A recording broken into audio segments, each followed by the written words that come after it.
Arrestohen 4 shtetas, procedohen penalisht në gjendje të lirë 2 të tjerë për vepra të ndryshme penale.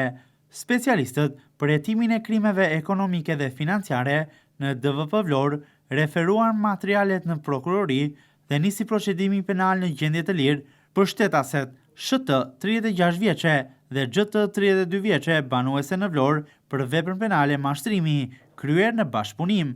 Procedimi penal nisi pas kallëzimit të shtetases FG 55 vjeçe banuese në Fier, e cila pretendon se këto shtetase e kanë mashtruar nëpërmjet telefonit duke u prezantuar si vajza e saj dhe i kanë marrë një shumë prej rreth 1 milion lekësh. Specialistët për hetimin e krimeve në policinë e Vlorës ndaluan me iniciativë shtetasin KV 19 vjeç dhe një shtetas të mitur 16 vjeç banues në Vlorë, pasi dyshohese në datën 19 mars në bashkëpunim me njëri tjetrin kanë vjedhur një televizor në ambientet e një shkolle. Gjithashtu shtetasi i mitur ka rezultuar se ka thyer masën e sigurimit personal arrest në shtëpi, vendosur nga gjykata e shkallës së parë e jurisdiksionit të përgjithshëm në Vlorë për veprën penale vjedhje me dhunë. Gjithashtu, specialistët për hetimin në policinë e Sarandës arrestuan në flagrancë shtetasin AG 26 vjeç banues në Nivis Sarand, pasi gjatë kontrollit të ushtruar nga shërbimet e policisë, ju gjet dhe ju sekuestrua